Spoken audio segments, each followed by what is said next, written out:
कार्यक्रम में उपस्थित chief justice of India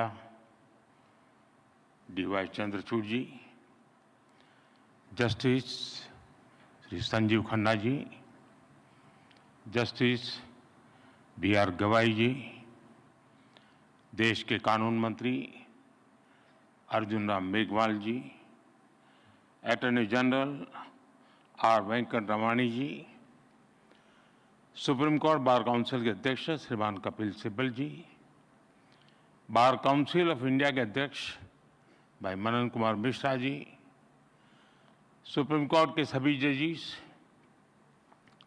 high court के चीफ जस्टिस, डिस्ट्रिक्ट जजेस, अन्य महानुभाव, देवी और सज्जनों, आप लोग इतने गंभीर है तो उसमें मुझे लगता है समारोह भी बड़ा गंभीर है।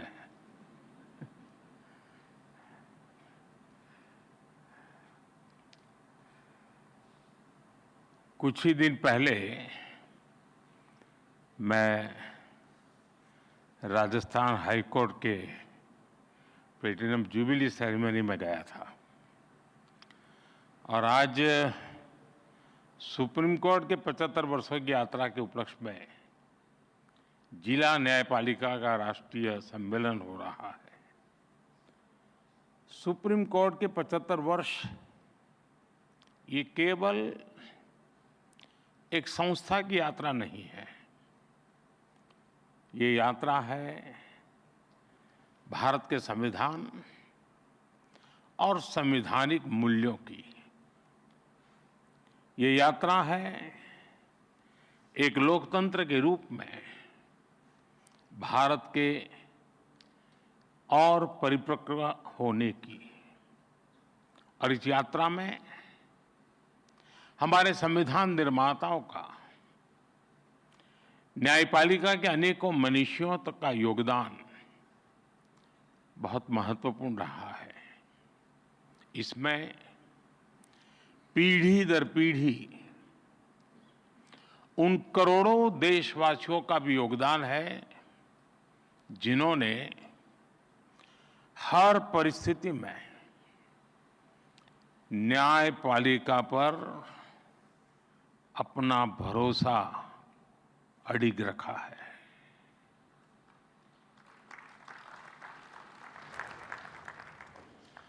भारत के लोगों ने कभी सुप्रीम कोर्ट पर, हमारी न्यायपालिका पर अविश्वास नहीं किया। इसलिए सुप्रीम कोर्ट के ये 75 वर्ष मदर ऑफ डेमोक्रेसी के रूप में भारत के गौरव को और अधिक बढ़ाते हैं। ये हमारे उस सांस्कृतिक उद्घोष को बल देते हैं जो कहता है सत्यमेव जयते नानृतम। इस समय देश अपनी के आजादी के 75 वर्ष पूरे करके संविधान की 75वीं वर्षगांठ मनाने जा रहा है। इसलिए इस अवसर में भी गर्व भी है, गौरव भी है और प्रेरणा भी है। मैं आप सभी न्यायविदों को और सभी देशवासियों को इस अवसर पर बहुत बहुत बधाई देता हूं। इस अवसर पर राष्ट्रीय जिला न्यायपालिका सम्मेलन का जो महत्वपूर्ण आयोजन हो रहा है, मैं इसके लिए भी आप सबको शुभकामनाएं देता हूं। साथियों, हमारे लोकतंत्र में न्यायपालिका संविधान की संरक्षक मानी गई है। ये अपने आप में एक बहुत बड़ी जिम्मेदारी है। हम संतोष के साथ कह सकते हैं कि सुप्रीम कोर्ट ने, हमारी न्यायपालिका ने इस जिम्मेदारी का बखूबी निर्वहन करने का प्रयास किया है। आजादी के बाद न्यायपालिका ने न्याय की भावना की रक्षा की। आपातकाल जैसा काला दौर भी आया, तब न्यायपालिका ने संविधान की रक्षा में अहम भूमिका निभाई। मौलिक अधिकारों पर हुए प्रहार तो सुप्रीम कोर्ट ने उनकी रक्षा भी की। और यही नहीं, जब जब देश की सुरक्षा का प्रश्न आया, तब न्यायपालिका ने राष्ट्रहित सर्वोपरि रखकर भारत की एकता की भी रक्षा की है। इन सब उपलब्धियों के बीच मैं इन यादगार 75 वर्षों के लिए आप सभी विद्वज्जनों को बहुत बधाई देता हूं। साथियों, बीते 10 वर्षों में न्याय को सुगम बनाने के लिए देश ने कई प्रयास किए हैं। कोर्ट्स के मॉडर्नाइजेशन के लिए मिशन लेवल पर काम हो रहा है। इसमें सुप्रीम कोर्ट और जुडिशरी के सहयोग की बड़ी भूमिका रही है। आज जिला न्यायपालिका का ये कार्यक्रम भी इसी का एक और उदाहरण है। इसके पहले यहां कई लोगों ने उल्लेख भी किया, सुप्रीम कोर्ट और गुजरात हाई कोर्ट ने मिलकर ऑल इंडिया डिस्ट्रिक्ट कोर्ट जजेस कॉन्फ्रेंस का आयोजन भी किया था। इस तरह के आयोजन ईज ऑफ जस्टिस के लिए बहुत ही जरूरी है। मुझे बताया गया है यहां भी अगले 2 दिनों में कई महत्वपूर्ण मुद्दों पर चर्चा होगी। पेंडिंग केसेस का मैनेजमेंट, ह्यूमन रिसोर्स और लीगल फैटर्निटी की बेहतरी। आपने चर्चा के लिए सभी जरूरी विषय तय किए हैं। मुझे खुशी है कि सबके साथ अगले 2 दिनों में एक सेशन जुडिशियल वेलनेस पर भी रखा गया है। पर्सनल वेलनेस, सोशल वेलबीइंग की सबसे पहली जरूरत है। इससे हमें हमारे वर्क कल्चर में हेल्थ को प्रायोरिटी देने में मदद मिलेगी। साथियों, हम सब जानते हैं आज आजादी के अमृतकाल में 140 करोड़ देशवासियों का एक ही सपना है, विकसित भारत, नया भारत। नया भारत यानी सोच और संकल्प से एक आधुनिक भारत। हमारी न्यायपालिका इस विजन का एक मजबूत स्तंभ है। खास तौर पर हमारी डिस्ट्रिक्ट जुडिशरी भारतीय न्यायपालिका की व्यवस्था का एक आधार है। देश का सामान्य नागरिक न्याय के लिए सबसे पहले आप ही का दरवाजा खटखटाता है।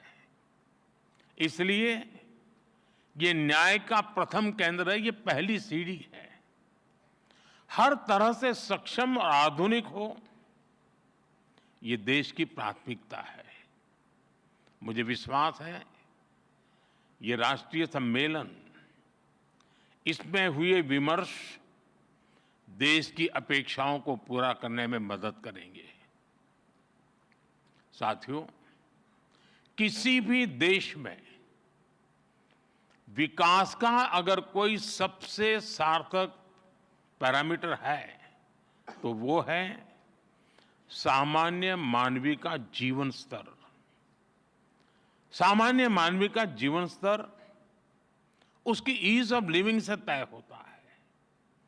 और सरल सुगम न्याय ये ईज ऑफ लिविंग की अनिवार्य शर्त है। ये तभी संभव होगा जब हमारी डिस्ट्रिक्ट कोर्ट्स आधुनिक इंफ्रास्ट्रक्चर और टेक्नोलॉजी से लैस होगी। हम सब जानते हैं कि आज डिस्ट्रिक्ट कोर्ट्स में करीब 4.5 करोड़ केसेस पेंडिंग है। न्याय में इस देरी को खत्म करने के लिए बीते एक दशक में कई स्तर पर काम हुआ है। पिछले 10 वर्षों में देश ने जुडिशियल इंफ्रास्ट्रक्चर के विकास के लिए लगभग 8,000 करोड़ रुपए खर्च किए हैं। आपको एक और तथ्य जानकर खुशी होगी, पिछले 25 साल में जितनी राशि जुडिशियल इंफ्रास्ट्रक्चर पर खर्च की गई, उसका 75% पिछले 10 वर्षों में ही हुआ है। इन्हीं 10 वर्षों में डिस्ट्रिक्ट जुडिशरी के लिए 7,500 से ज्यादा कोर्ट हॉल और 11,000 रेजिडेंशियल यूनिट्स तैयार की गई है। साथियों, मैं जब लीगल फ्रेटर्निटी के बीच आता हूं तो ई कोर्ट्स का विषय आना बहुत स्वाभाविक है। टेक्नोलॉजी के इस इनोवेशन से केवल न्यायिक प्रक्रियाओं में तेजी ही नहीं आई, इससे वकीलों से लेकर फरियादी तक हर किसी की परेशानियां भी तेजी से कम हो रही है।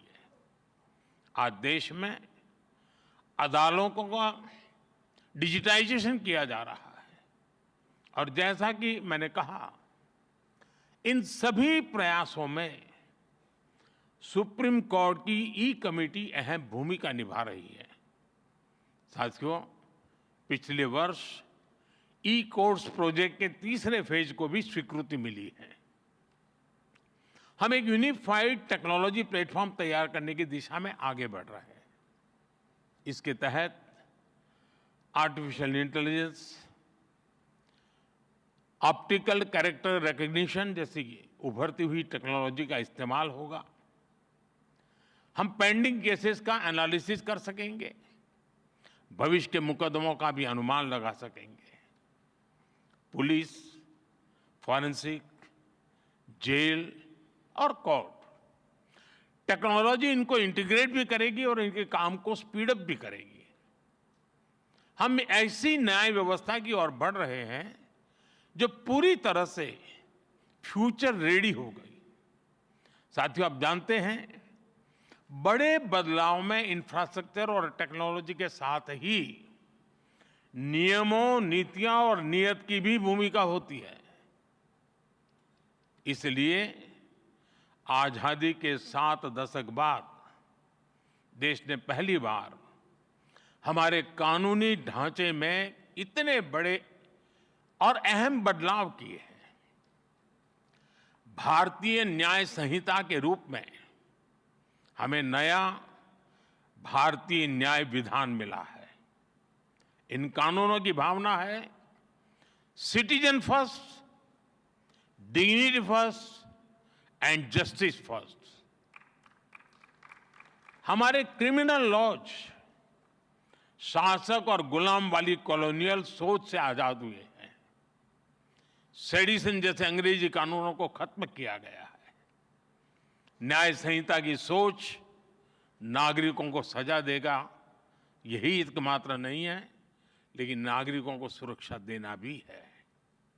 इसलिए एक और महिलाओं और बच्चों के खिलाफ होने वाले अपराधों पर सख्त कानून बने हैं।